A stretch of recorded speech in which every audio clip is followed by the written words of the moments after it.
Bonjour, nous sommes le vendredi 11 juillet 2014. Et le 11 juillet, si vous êtes flamand, eh bien c'est votre fête, je dirais pas nationale pour pas avoir d'ennui, mais votre fête régionale en tout cas. Pourquoi? Parce que c'est l'anniversaire en 1302, la bataille des Éperons d'Or, encore appelée bataille de Courtrai. Et la bataille des Éperons d'Or, c'est quand même très intéressant parce que c'est la première grande victoire, à ma connaissance, des bourgeois contre le système féodal. Ça oppose d'un côté les habitants des villes flamandes à la noblesse. Et c'est un massacre. C'est une bataille qui commence, je dirais, par être gagnée partiellement par les forces aristocratiques d'un côté. Et puis ça se termine en massacre, c'est-à-dire que la plupart de ces grands aristocrates se retrouvent tués. Et si la bataille s'appelle Bataille des Éperons d'Or, c'est parce qu'on est allé mettre, si j'ai bon souvenir, dans une cathédrale quelque part, les éperons d'or qui avaient été ramassés sur le champ de bataille, éperons d'or qui étaient ceux de cette aristocratie qui avait pris une raclée. Donc, d'une certaine manière, c'est une fête intéressante. Bon, d'abord, elle a une connotation nationaliste ou régionaliste, mais en même temps, c'est un moment dans l'histoire de la civilisation occidentale. Alors, il n'y a pas eu que des victoires, puisqu'on n'est encore qu'en 1302 et qu'il faut attendre en France jusqu'en 1789, c'est-à-dire quand même 4 siècles et demi ou presque 5 siècles pour qu'une révolution bourgeoise l'emporte définitivement. Mais enfin, c'est un premier événement. Alors bon, je vous parle de ça tout à fait incidemment. Je voulais vous parler d'autre chose.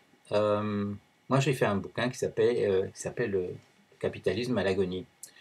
Et alors, parfois, on m'interroge, par exemple, à la radio, en me disant, mais vous étiez quand même trompé, puisque le capitalisme, vous avez publié ça, quoi, c'était en 2011, je n'ai pas en souvenir, et le capitalisme est toujours là, il est florissant, est en bonne santé, et comme on me dit la semaine dernière, regardez la bourse, comme elle va bien, elle pète de santé, tout va bien. Je dis oui, mais enfin bon, la bourse, ça va comme ça, et le bénéfice d'une entreprise, quand on additionne, ça va comme ça. Alors, est-ce que vous ne croyez pas que ça devrait être quand même, ça devrait être en parallèle? Il faudrait que ça, c'est quand même, si les gens vous disent ça, c'est parce qu'ils considèrent que la bourse est un baromètre de l'économie. Alors, pourquoi est-ce que la bourse sera un baromètre de l'économie? Eh bien, tout simplement parce que la valeur, ce qui justifie qu'on paie un prix pour une action, de manière traditionnelle, c'est quand même la somme des flux qui correspondrait à des dividendes qui seraient payés. Ça, c'est une conception. Si le prix de l'action ne bouge pas, effectivement, il n'y a pas de raison de payer plus que les dividendes qu'on recevra un jour. Mais, comme on peut se revendre des actions, on peut aussi les acheter, se les revendre sur la confiance que le prix va monter. Voilà, indépendamment des dividendes qu'on va payer. Alors, le prix peut monter pendant que l'économie se casse la figure, jusqu'au moment où il y aura soit le petit garçon qui dira « mais l'empereur est tout nu », auquel cas les gens diront « oula, oui c'est vrai, parce que finalement la valeur d'une action c'est quand même que la somme des dividendes qui vont être payés.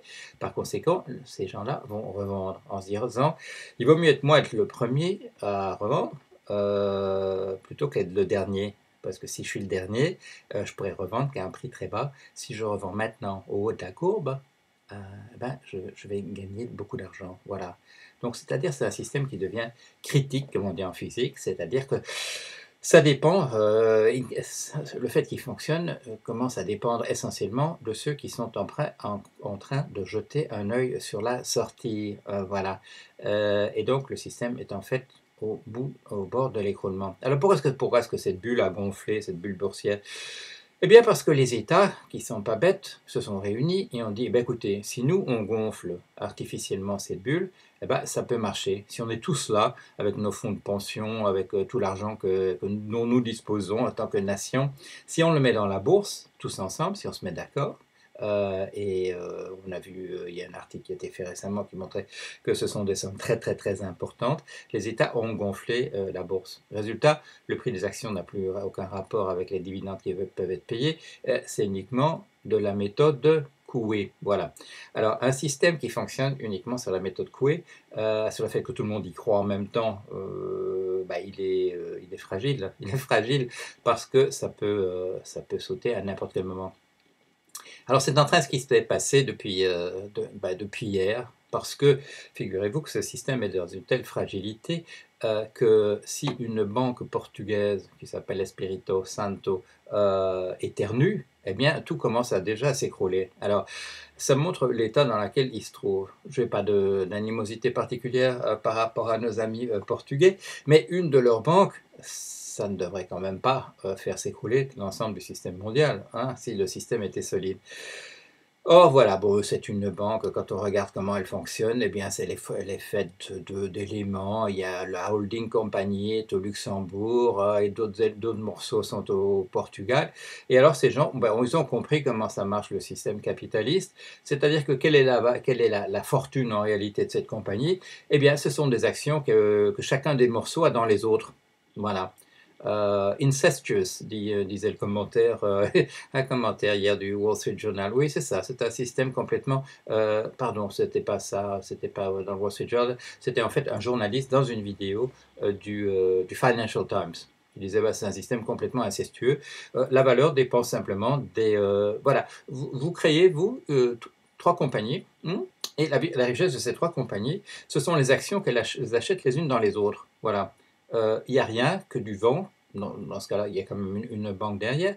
Mais on pourrait imaginer l'exemple où il n'y a que du vent. Et voilà, et ça s'achète en grande quantité des actions les unes dans les autres. Et chacun a l'argent qui lui est rapporté par le fait que l'autre lui a acheté des choses. Alors, est-ce que ça peut tenir très longtemps?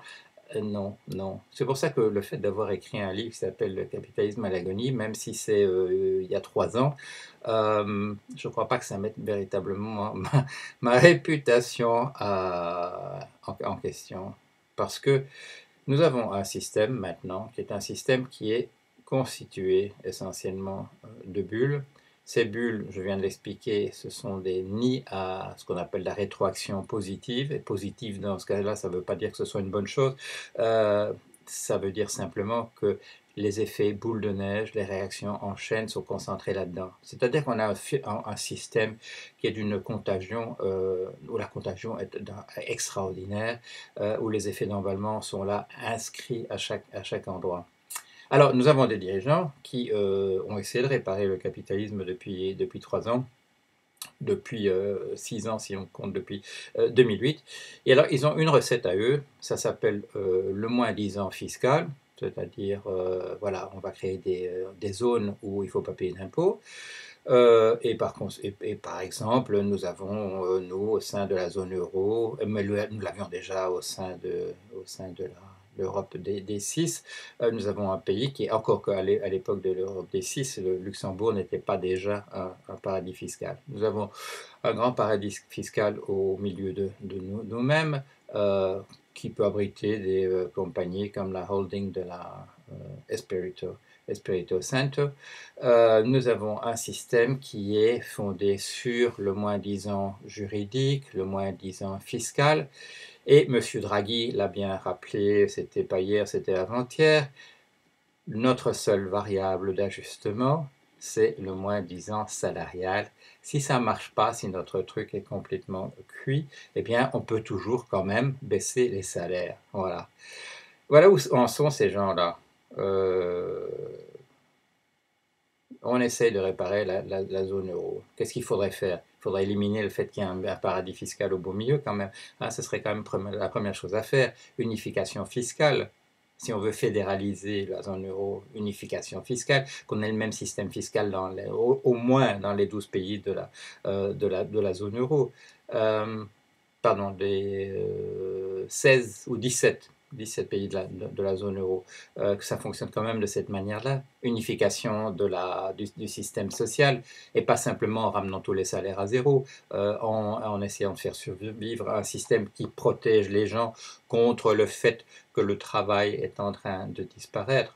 Autre chose qu'il faudrait prendre, il faudrait prendre le taureau par les cornes quand on examine comment fonctionne la zone euro et d'ailleurs l'ensemble des pays du monde, quel est le rapport qui existe encore entre les salaires qui viennent du travail et l'argent qui est récupéré simplement en ayant une rente sur ce que font les machines, comme ont les gens qui ont des dividendes dans les compagnies, comme ont les dirigeants de ces compagnies dont les salaires sont démultipliés par des facteurs extraordinaires, simplement parce qu'on a remplacé les gens par des machines qui ne se plaignent pas, qu'il suffit de huiler un peu de temps en temps. Il faut remettre tout ça à plat.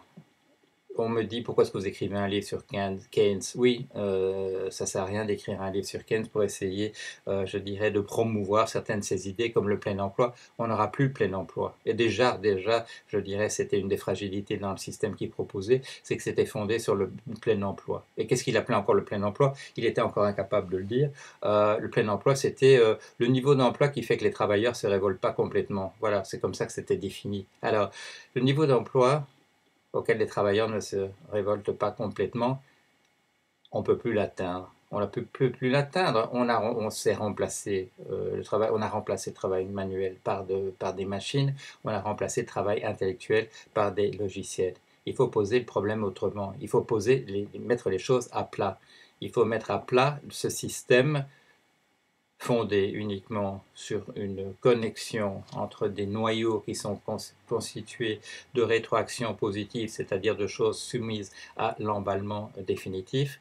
Il faut penser à la question du travail, il faut penser à la fragilité de ce système qui peut être bâti uniquement sur des châteaux en Espagne et pas considérer que la seule variable d'ajustement là-dedans, ce sont les salaires des gens qui travaillent encore.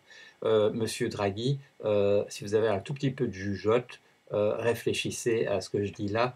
La variable d'ajustement, ça ne peut pas être le salaire des gens, et pour une raison qui paraît tout à fait évidente et que les mercantilistes savaient déjà à la fin du Moyen-Âge et au début des temps modernes, c'est que si on veut que les marchands soient riches en vendant des choses, il faut qu'il y ait des gens quelque part qui puissent les acheter. C'est pas plus compliqué que ça. Voilà. Il y a beaucoup de matière. Je vais arrêter pour aujourd'hui. À la semaine prochaine.